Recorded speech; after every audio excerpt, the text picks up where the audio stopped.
Oui, non, c'était pas possible de faire simplement une seule vidéo sur la retraite de Roger Federer. On se retrouve aujourd'hui pour parler de ces 5 matchs les plus iconiques. Vaste sujet, il y a énormément de choix, la sélection est très grande. Avant d'aborder ces 5 matchs, je vous propose de faire une petite liste des mentions honorables, des matchs qui n'ont pas réussi à intégrer ce top 5.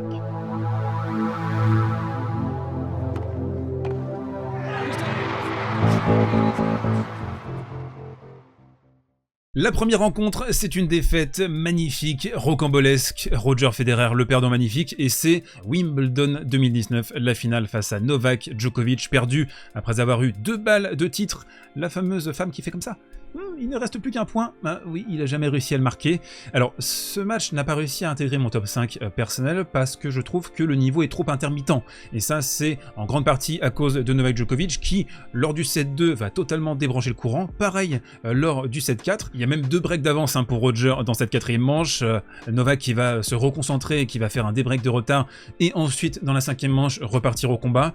Il a réussi à être clutch dans les moments qui comptent, dans les tie-breaks, sur les instants décisifs. Mais ça ne fait pas de ce match tennistiquement un grand match à mon sens, même si l'aspect symbolique est très très fort. Donc la finale de Wimbledon 2019, ça reste sur le carreau. J'ai également noté l'Open d'Australie 2005, la demi-finale contre Marat Safin qui, à titre personnel, est l'un de mes matchs préférés, une victoire majeure pour Marat Safin qui sauve une balle de match lors de cette rencontre. Alors oui, Roger, manifestement, il y a des petits problèmes de dos dans ce match et particulièrement à la fin de la rencontre, dans le 5e set. C'est une défaite qui, à l'époque, a contribué à l'humaniser un petit peu, parce qu'à partir de 2004, il a écrasé tout sur son passage. Donc on retient ça. J'ai également noté à ce 8e de finale entre Roger et Tomias, c'était à Roland-Garros en 2009. Il est mené 2-7-0, une balle de break pour Tomias. On est au bord de la rupture. C'est l'occasion rêvée pourtant pour le génial Suisse de remporter enfin Roland-Garros. Rafael Nadal a perdu contre Robin Söderling. Donc il y a clairement quelque chose à faire. Il va réussir à retourner cette rencontre et finalement s'imposer dans ce tournoi. Autre mention, le match qui a placé Roger sur la carte, c'est le 8e de finale contre Pete Sampras à Wimbledon en 2001. J'ai encore des souvenirs assez émus de cette rencontre. J'étais, et ça vous le savez certainement si vous suivez la chaîne depuis de longs mois maintenant, un grand fan de Pete Sampras lors de mes jeunes années, et c'est un match transitionnel. C'est pas forcément un très très grand match de tennis, mais c'est un match qui a une grande portée symbolique, un petit peu comme la finale de Wimbledon 2019. Dernière petite sélection perso, et c'est la double confrontation contre Dédé André Agassi. C'était au Masters en 2003. On a un premier match en poule où Roger sauve 2 balles de match, comme quoi il n'y a pas que lui qui perd des matchs en ayant eu des balles de match. J'étais obligé de la caser celle-là, notamment il va sortir un énorme coup droit long de ligne pour sauver une des balles de match et il va retrouver Dédé en finale de ce Masters 2003. Cette fois-ci il va complètement le concasser et il va se rendre compte à l'époque que il a le niveau pour dominer.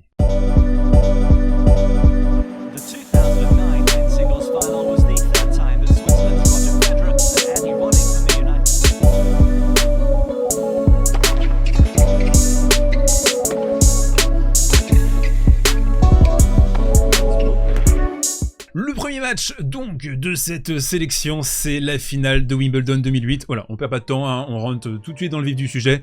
Le match du siècle, un match qu'on a traité sur cette chaîne en long, en large et en travers. Tellement d'événements dans cette rencontre. Alors on a le contexte pour Roger qui a une mononucléose en début de saison, qui se fait littéralement dévorer en finale de Roland-Garros quelques semaines auparavant, et ça va jouer dans le scénario du match. On le voit, on le sent dans les 2 premières manches. Roger il est pas tout à fait à son aise.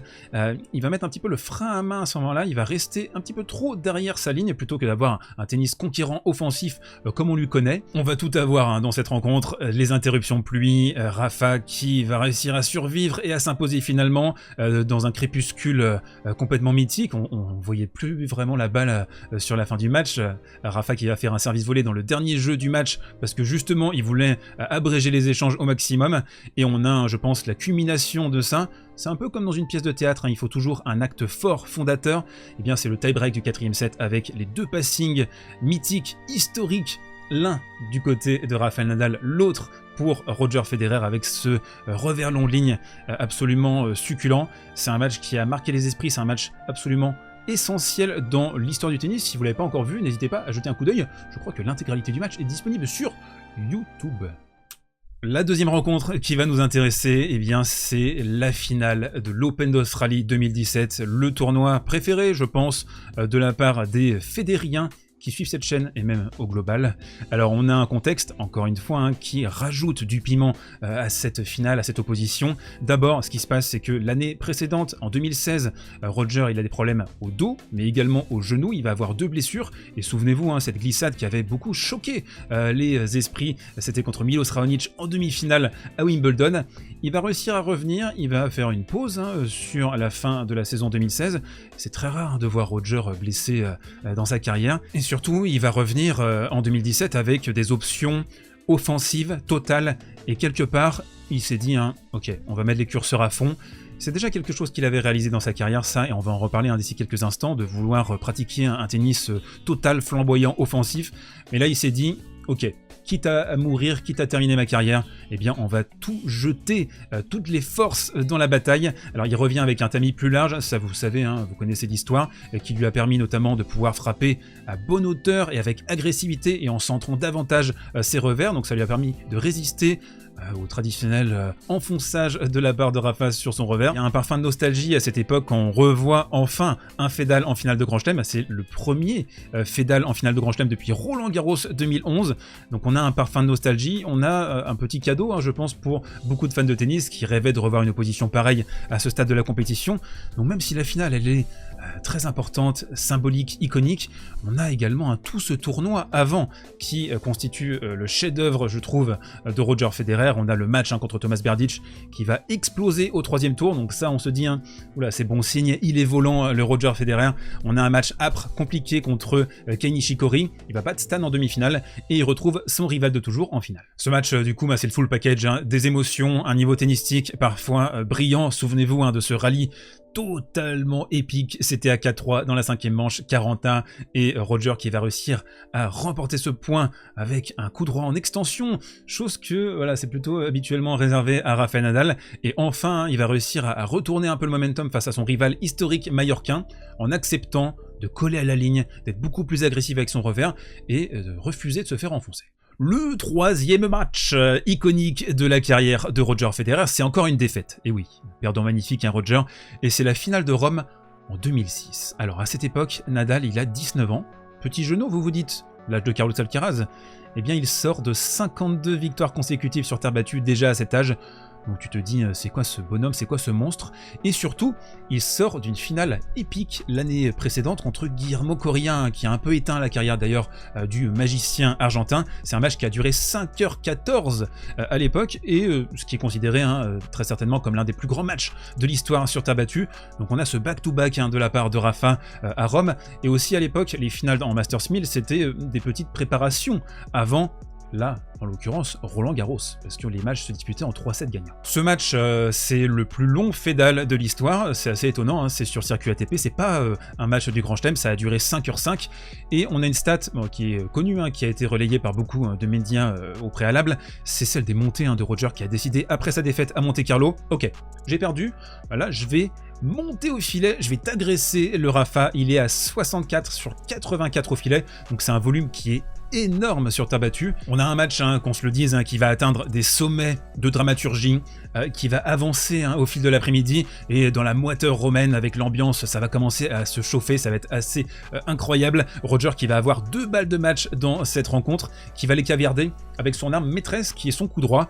On a des coups droits qui sont complètement arrosés, et même dans le tie-break du 5e set, il va mener 5-3, service à suivre, service externe, et là on a un 1-2 tout retenu avec son coup droit encore dans la bande. Il finit par perdre cette rencontre, et je trouve que c'est un match qui symbolise à merveille la dynamique des Fedal au mi-temps des années 2000. 4e rencontre, et cette rencontre c'est un 6-0, 7-6, 6-0 en finale de Grand Chelem. 2 bulles, ok.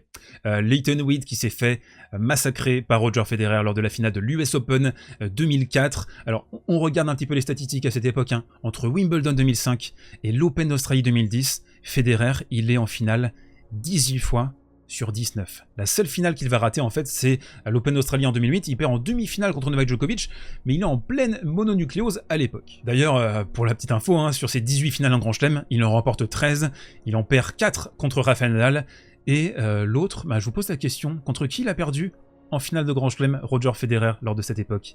Dites-moi tout dans les commentaires. Alors, Pic Roger, il y a beaucoup de matchs à retenir. À partir de 2004, on sent qu'il y a quelque chose qui s'annonce.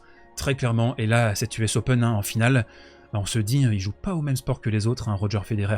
Debout sur la table, des appuis extrêmement solides, un transfert majestueux en coup droit. Dès qu'il touche son coup droit, c'est absolument monumental. Il y a une vitesse de bras, de déplacement, parce que oui, il couvre très bien le court à cette époque. Roger Federer, il est très félin, et même un côté revers, il est imbloquable, alors que pourtant, Lleyton Hewitt, c'est un gars qui est métronomique dans son tennis. Donc ce match, c'est une branlada, c'est une démontada, je sais pas comment le dire autrement. Je vous invite à revoir de larges extraits, voire carrément le match en entier pour comprendre ce qu'était Peak Roger à cette époque. Donc j'étais obligé de prendre un match de cette phase-là pour Roger, et une grande victoire, et en l'occurrence donc cette finale de l'US Open 2004. On se termine dans ce top, et là je sens qu'il y en a certains d'entre vous qui flippent là, ils se disent, est-ce qu'il va parler de ce match, de celui-là, d'un autre?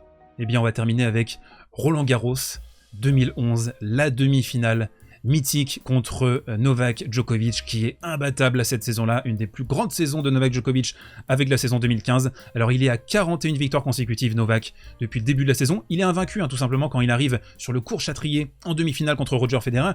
Et lui, Roger, à contrario, eh bien, on a tout l'espace médiatique qui dit... Voilà, quand est-ce qu'il veut s'arrêter, Roger? Il est vieux maintenant, il est dépassé, il va avoir 30 ans bientôt. Bon, c'est peut-être l'heure de raccrocher là, parce que t'es ridicule, Roger. Bien entendu, avant le début de cette rencontre, Novak est ultra favori. Roger, bien, il est placé comme un outsider, ce qui est quand même un petit peu fou quand on y pense. Et on va avoir un truc lors de cette rencontre, c'est l'ego du champion, la réaction du mythique Roger Federer lors de cette demi-finale. Il va jouer un tennis absolument brillant, franchement, qu'on n'attendait presque peut-être plus, alors que quand on voit la suite de sa carrière, il a continué à jouer pendant une dizaine d'années après. Et ce match, quelque part, c'est une petite résurrection déjà pour Roger, qui va renaître encore une fois de ses cendres en 2017 d'une manière encore plus flamboyante, parce que là, il avait 35 ans et des brouettes.